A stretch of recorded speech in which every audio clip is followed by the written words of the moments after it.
पूज्यपाद गुरुजन परम आदरणीय धर्मानुरागी सज्जन वृंद, भक्तिमती माताओं एवं धर्मशीला बहनों, अभी आप लोग पाठ और प्रवचन के माध्यम से योग के संबंध में सुन रहे थे।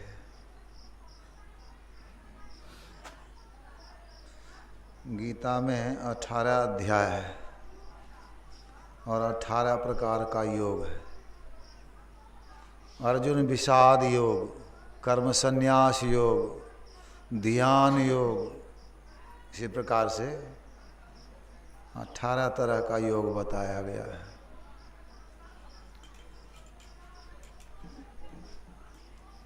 तो वह भी योग है। योग का अर्थ होता है मिलाप, जोड़ना।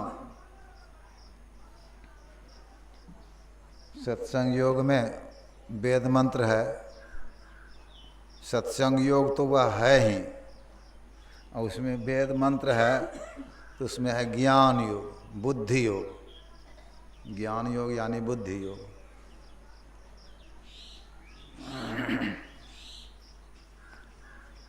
मानस योग और ज्योति योग, यह सब भी योग भगवान श्री कृष्ण ने कहा। कर्म करने के कुशलता को योग कहते हैं। कर्म को कुशल योगम, कर्म कौशलम। समत्व को योग कहा गया। समत्व योग उच्यते।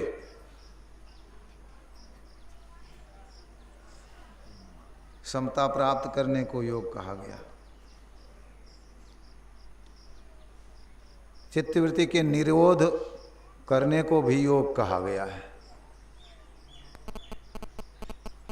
तो अनेक तरह का योग, ज्योति योग है, शब्द योग है। तुलसीदास जी कहते हैं योग कुयोग ज्ञान अज्ञानु, जहाँ नहीं राम प्रेम प्रधानु। वह योग कुयोग है, वह ज्ञान अज्ञान है। जहाँ पर राम में प्रेम की प्रधानता नहीं हो, राम में प्रेम करने की प्रधानता नहीं है। योग किए, वह योग क्या? राम में अगर योग नहीं हुआ। वह ज्ञान क्या? जिसमें कि परमात्मा का ज्ञान हुआ ही नहीं, वह तो अज्ञान ही है।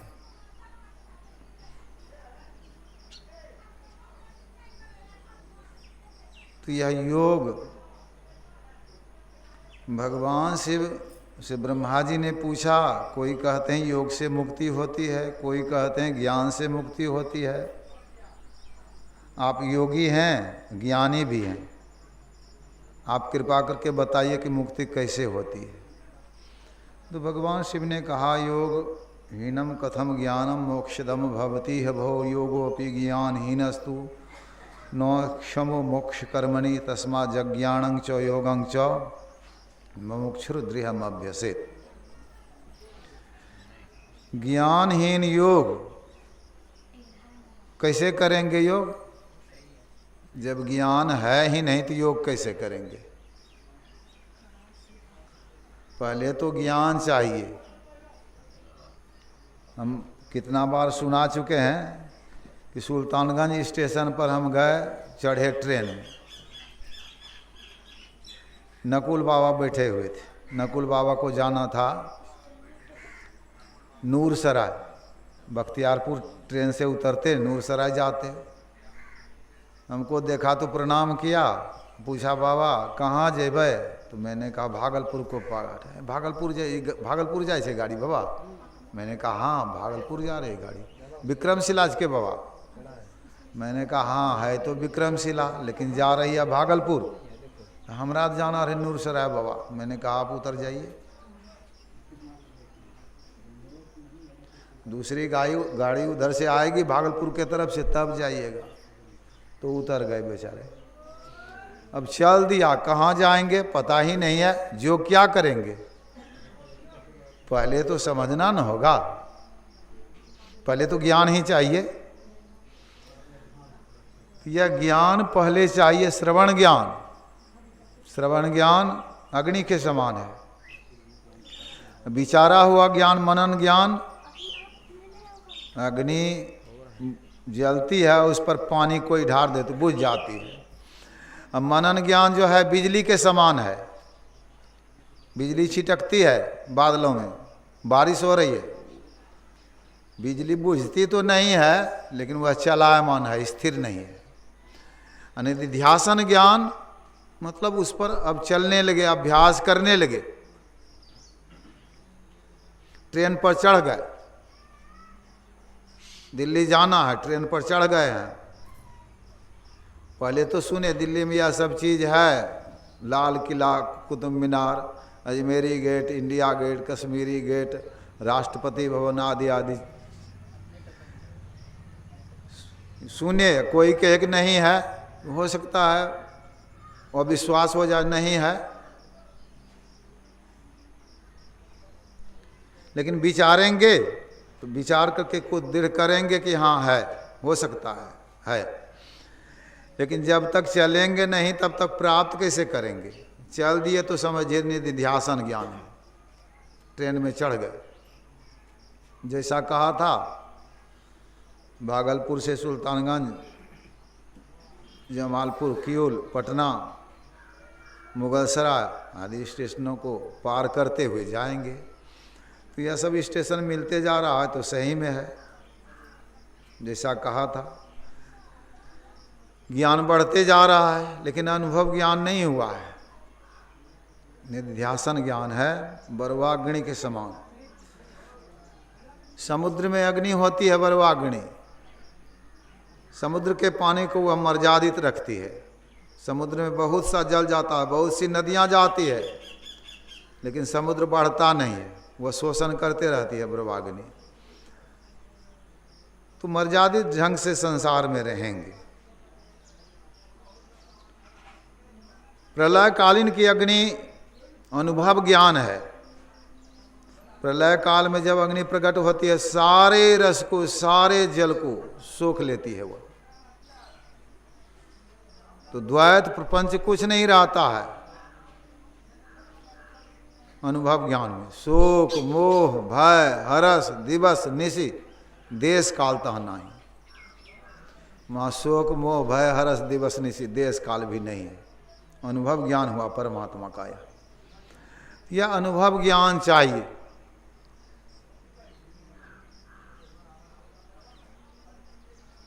भगवान बुद्ध ने कहा ज्ञान बिना ध्यान नहीं है, ध्यान बिना ज्ञान नहीं। जो ज्ञान और ध्यान दोनों रखता हुआ निर्वाण के समीप है। पहले ज्ञान चाहिए, फिर ध्यान चाहिए, और ध्यान करने के बाद जो ज्ञान होगा वह अनुभव ज्ञान होगा।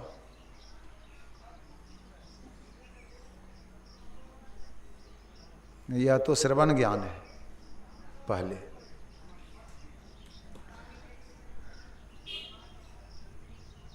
कबीर साहब कहते हैं सरगुण की सेवा करो, निर्गुण का करो ज्ञान, निर्गुण सरगुण के परे तहाँ हमारा ध्यान। ध्यान कहाँ ले जाना है? निर्गुण सगुण के पार में, परमात्मा में योग करना है।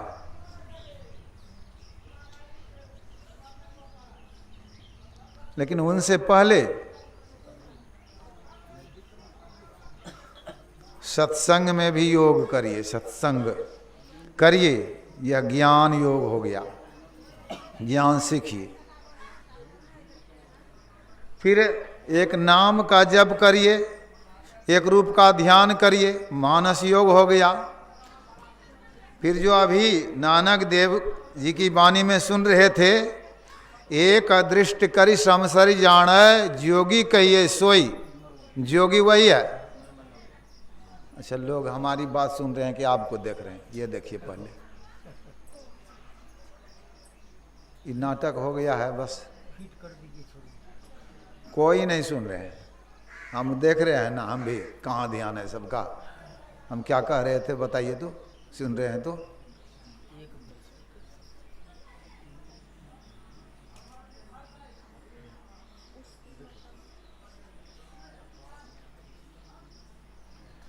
कहीं बाहर में भस्म रमाने से, तीर्थों में जाने से, सिंगी बजाने से, बटुआ रखने से योग नहीं हो जाएगा। योग दृष्टि के धार को जो जोड़ते हैं वो योगी कहलाते हैं। एक दृष्टि कर श्रम सरि जाने जोगी कहिए सोई, नानक देव जी ने कहा। गुरु महाराज कहते हैं स्थूल नयन निज दृष्टि धार दो सन्मुख जोरो रे। जोड़िए दृष्टि धारों को। जोरी जकरी सुख मन में पैठो तो गगन उड़ी जो रे। मन तुम बसो तीसरो नैना महातः से चल दी जोरे। यहाँ से रास्ता है, रास्ता सहरग में है दिलवर पे जाने के लिए। क्यों भटकता फिर रहा तू ऐ तलाशे यार में। रास्ता सहरग में है दिलवर पे जाने के लिए। दृष्टि के धार को जब जोड़ देंगे तो रास्ता, आंतरिक रास्ता खुल जाएगा, अंदर का रास्ता खुल जाएगा। यह रास्ता परमात्मा तक जाता है। रास्ता तो है ये है अंदर में, आंख में है जागृत में, तो स्वप्न में कंठ में आते हैं, गहरी नींद में हृदय में आते हैं। इधर रास्ता तो अबे करते हैं, लेकिन ऊपर का रास्ता जो है वह बंद है। इस ब्रह्मांड में जाने वाला रास्ता, ब्रह्मांड यानी ब्रह्म का लोक, परमात्मा का देश, इसमें जाने का रास्ता बंद है। संत सदगुरु से दीक्षा शिक्षा लेकर के खूब मनोयोग पूर्वक जो अभ्यास करते हैं, मुस्तैदी के साथ, तो उस रास्ते को खोलते हैं, उस रास्ते पर चलते हैं। स्थिर हो के चलिए ही राह पर, इस राह पर गुरु महाराज कहते हैं स्थिर होकर चलिए। तम ज्योत तट पट अंतरे। तम ज्योत, ज्योत का क्या है? तम मतलब अंधकार, ज्योत प्रकाश, तट मतलब किनारा है। नदी किनारे गए, एक तरफ पानी है, एक तरफ सूखी जमीन है, तट हो गया। तो यहाँ ज्योति और अंधकार का तट है, किनारा है। तम ज्योत तटपट अंतरे कर के धुन पट छठ पिलो या टप के पाओ कंतरे। फिर कर के धुन यानी शब्द पकड़ करके और शब्द को भी पार करके कंत यानी परमात्मा को पाइए। तो यह योग करिए, अंदर में चलिए, दृष्टि के धारों को जोड़िए। अध ऊर्ध दाएं बाएं पिछू पांचों त्याग। अध नीचे, ऊर्ध ऊपर, दाएं बाएं पीछे, पांच तरफ छूट गया तो रहा किधर? खष्ट बीचों बीच एक निशान दृष्टि की लाग। लूडो खेलते हैं ना, 6 तरफ होता है उसमें छग्गा, तो 5 तरफ छूटा, एक तरफ रहा ना।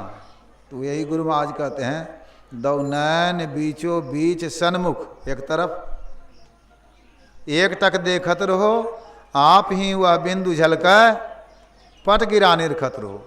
तो बिंदु झलकेगा तो क्या होगा?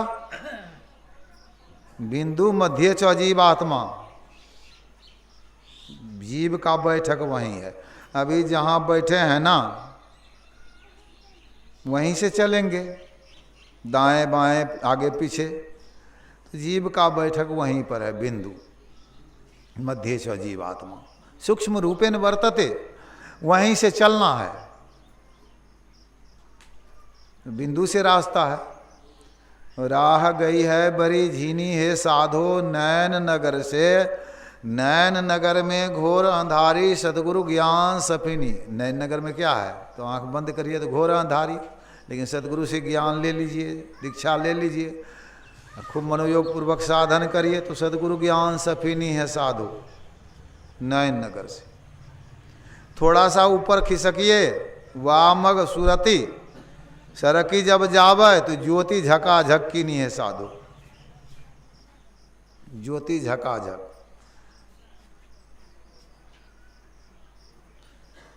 बड़ा अभ्यास करना पड़ेगा।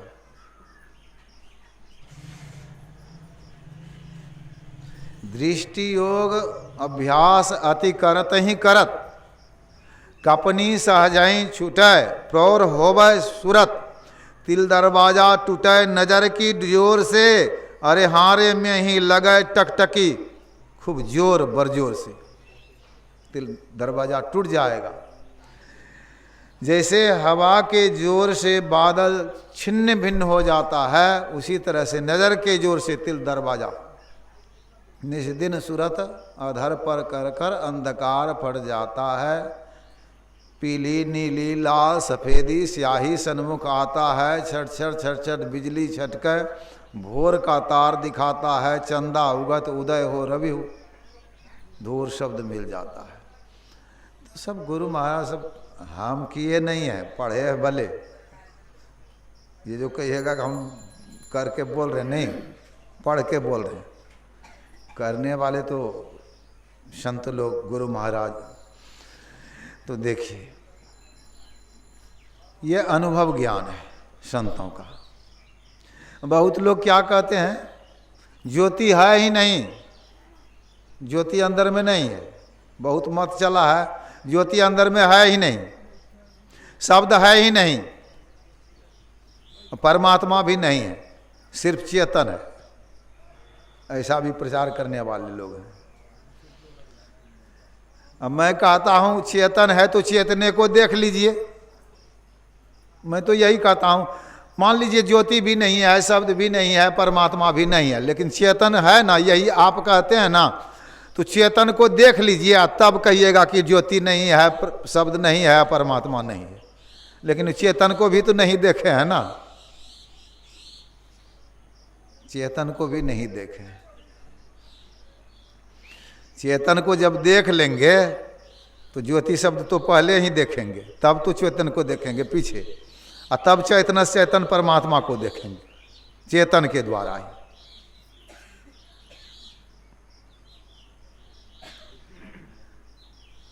तो यह योग करिए, यानी अपने दृष्टि के धार को जोड़िए। कहीं बाहर जाने का जरूरत नहीं है। बाहर में जो खोजेंगे तो बाहर में यह योग नहीं होगा, यह योग अपने अंदर होगा। दृष्टि के धार को सामने में जोड़िए, एक टक देखने का अभ्यास करिए। एक चातक पक्षी होती है,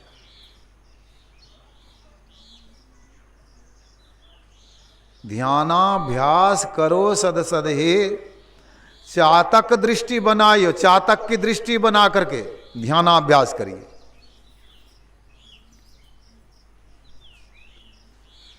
ये तो गुरु महाराज पदावली में लिखे हैं। रामचरितमानस में तुलसीदास जी लिखे हैं, भगवान श्री राम से वाल्मीकि जी कह रहे हैं, लोचन चातक जिनकरी राखै, रहहि दरस जलधर अभिलाखै, निद्रहि सरित सिंधु सर भारी, रूप बिंदु जल हो ही सुखारी। उदाहरण तो दिया चातक का, लेकिन अंत में क्या कह देते हैं, रूप बिंदु जल हो ही सुखारी। बिंदु रूपी जल चाहिए।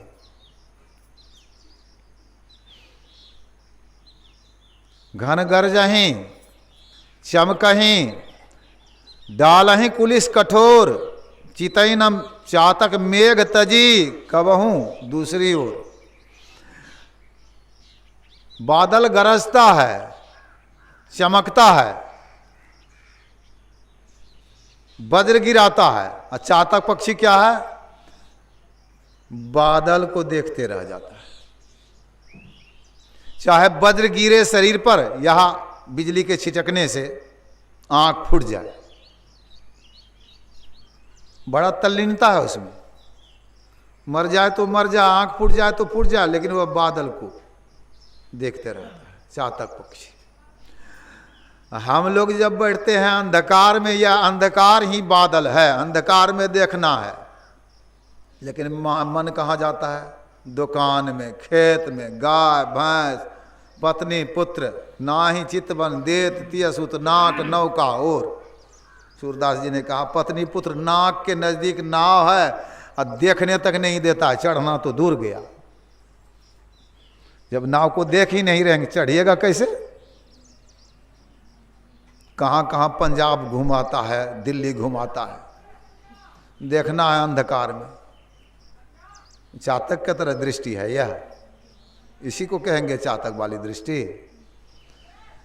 एकदम वही बादल को देख रहा है चातक पक्षी। उसी तरह से अंधकार को ही पकड़ी पट प्यू प्यू करे, अंधकार में ही देखिए, अंधकार को ही देखिए, पहले सिमटी निगाह से अंधकार को देखिए। चढ़ाई न चातक चित कब हूं पिय पयोध की दोष, तुलसी प्रेम पयोध की ताते नाप न जोख। तुलसीदास जी कहते हैं पिया से प्रेम करने का दोष चातक को नहीं लगता, लेकिन बादल में कितना प्रेम है उसका नाप जोख भी नहीं है। स्वाति का एक बूंद मिल जाए तो वह गर्भ धारण कर लेती है चातक पक्षी। पिया से प्रेम करने का दोष उसको लगता ही नहीं। गंगा जमुना सरस्वती सात सिंधु भरपूर, तुलसी चातक के मते बिन स्वाति सब धूर। सात समुद्र है, गंगा है, जमुना है, तालाब है, किसी भी जल को वह चातक पक्षी पीता नहीं। उनको तो स्वाति का बूंद चाहिए। निद्रहि सरित सिंधु सरभारी, रामचरितमानस में भी। यह सब क्या है? तो पहले जब नाम जप करते हैं या मानस ध्यान करते हैं उसमें रिद्धि सिद्धि आती है। साधक नाम जप ही लव लाए हो ये सिद्धि अनिमादिक पाए। अनिमादिक और अदृश्य होने की शक्ति एक सिद्धि है। छोटा, बड़ा, हल्का, वजनदार, ये 5 प्रकार की सिद्धि हो गई। ईश बनने की शक्ति, बस कर लेने की शक्ति, मन की कामना पूरी करने की शक्ति, अष्ट सिद्धि प्राप्त हो जाती है। यह 8 प्रकार की सिद्धि। अनिमा गरिमा लघिमा महिमा इसित वसित काम, ये सब सिद्धियां प्राप्त हो जाती है। और उसी सिद्धि में ऐसे करेंगे तो बारिश होने लगेगी, मुर्दा है तो जिंदा कर देंगे, कुछ कर देंगे। लेकिन अभी कुछ नहीं हुआ है, रास्ते पर भी नहीं गए हैं।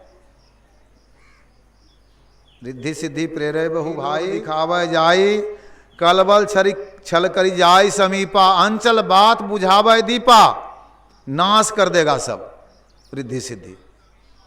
होय बुद्धि जो परम सयानी, जिसकी परम सयानी बुद्धि होती है, संत सदगुरु की बताई हुई बुद्धि होती है। 3 तन चितब न अनहित जानी, अनहित जान करके उनके तरफ देखता तक नहीं है, रिद्धि सिद्धि के तरफ। उनको क्या है? रूप बिंदु जल हो ही सुखारी, बिंदु रूपी जल चाहिए, रास्ता वहां से खुलेगा। इधर तो रिद्धि सिद्धि मिल गई है, तो यह इनका निरादर करते हैं वो साधक। एक भरोसा, एक बल, एक आस विश्वास, स्वाति सलिल गुरुचरण है। यह किताब मिला था हमको, हम संत मत में आए भी नहीं थे, लेकिन 6 दिन तक, 6 रात तक हमको मानस जप हुआ था राम नाम का। बम्बई में थे, बहुत कुछ प्राप्त हुआ। कहते हैं ना, राम नाम कलि काम तरु, राम भक्ति सुरधेनु, सकल सुमंगल मूल जग गुरुपद पंकज रेणु। सुने भी होंगे राम नाम कलि काम तरु क्या है, सुरधेनु क्या है, बहुत बार कथा में सुने होंगे, सत्संग में।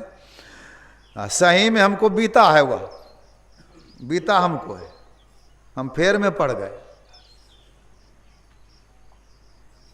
जब गिरे बहुत शक्ति हो गई थी, शक्ति हम दिखाने लगे लोगों को। जब गिरे ना तो राम ही काल हो गए, आगे पीछे दाएं बाएं बाहर भीतर सब जगह काल ही देखते थे। अपना मुंह भी नाम देखे तो काल ही काल, किसी ने नहीं बचाया। बचाने वाला कोई नहीं हुआ हमको। हमारी माँ, हमारे पिता, हमारे चाचा बड़े पंडित थे, कोई नहीं बचाए। गुरु महाराज का दर्शन हुआ था। पूज्य गंगाधर बाबा हमारे गांव के बगल के हैं, ऋषिकेश में अभी रहते हैं। महर्षि संत शिव जी महाराज के सेवा में रहते थे। पहले गुरु महाराज की सेवा भी कुछ किए थे। उनके गांव में गए थे, गुरु महाराज का दर्शन हुआ था। अब बम्बई में थे, वहीं से गुरु महाराज को याद किए तो गुरु महाराज अब लग रहा है कि अगल बगल में घूम रहे हैं। काल का भय उसी समय समाप्त हो गया। दीक्षा लेने से पहले, दीक्षा लेने से पहले वो राम रूपी काल जो थे हट गए। तब विश्वास ये देख करके तब दीक्षा लिए, विचारिए। तो सब बीता हुआ, बिंदु तो प्राप्त हुआ नहीं, भटक गए। एक भरोसा, एक बल, एक आस, विश्वास, स्वाति सलिल गुरु चरण है। गुरु का चरण ही यानी प्रकाश मंडल पद तुम्हारा, मैं पड़ा तम कूप में, अब त्राहि त्राहि पुकार करूं, गुरु ले चढ़ो दिव्य रूप में। तो प्रकाश मंडल है गुरु का पद। इस पद को पकड़िए, यहाँ प्रेम करिए, एकटक देखिए। भक्ति प्राण से होत है, मन से कीजिए भाव, परमारथ के कारण यह तन जाओ तो जाओ, छूट जाए तो छूट जाए, वज्र गिरे तो गिरे। स्वाति का बूंद चाहिए, ऐसे नहीं मिल गया। गुरु महाराज कितना देख, पढ़िए जीवनी को। कुआं में करते थे साधना, धरहरा में बैठते थे, जाकर के बैठे रहते थे गुरु महाराज। शरीर पीला हो गया, रोग हो गया, लोग उठा के ले गए डॉक्टरों के यहाँ। तो डॉक्टर ने मना किया, कुआं में अभी नहीं जाइए। और भोजन कितना समय लेते हैं? तो एक समय, 2 समय कम से कम ले लिया करिए। तो गुरु महाराज 2 समय भोजन ले लेंगे। मतलब शरीर को गुरु महाराज कुछ समझे ही नहीं, शरीर बहुत कमजोर हो गया, लेकिन बिंदु को प्राप्त किया। वहां तो बिंदु ध्यान उधर हो गया, मनिहारी में बिंदु ध्यान हुआ गुरु महाराज को। और कुप्पा घाट में नाद ध्यान 18 महीने में 1933-34 ईस्वी में किए। 7 बजे जाते थे तो 11 बजे उठते थे। कितना देर हुआ? 4 घंटा। रात में भी जाते थे तो 4-4 घंटा बैठे रहते थे। सामने जाते थे तो 3 घंटा 31 मिनट में आसन शुद्धि होती है। श्री सद्गुरु महाराज की जय।